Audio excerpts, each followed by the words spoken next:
How are you doing, YouTube?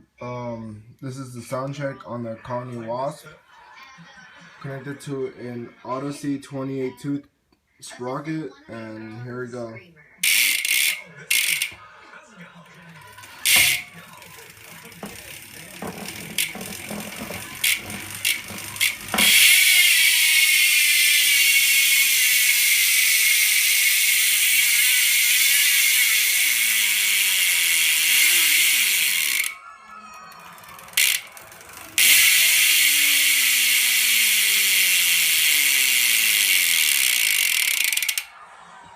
I never had any problems with this hub.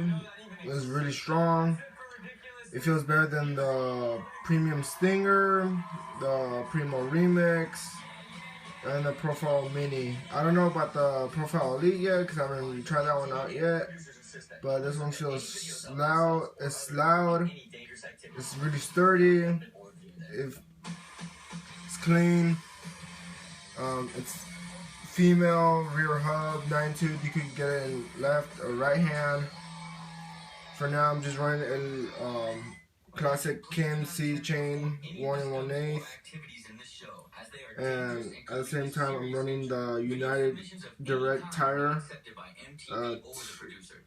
20 point, I think the 20.20, no 20.30, and that's the sound check on the Colony Wasp.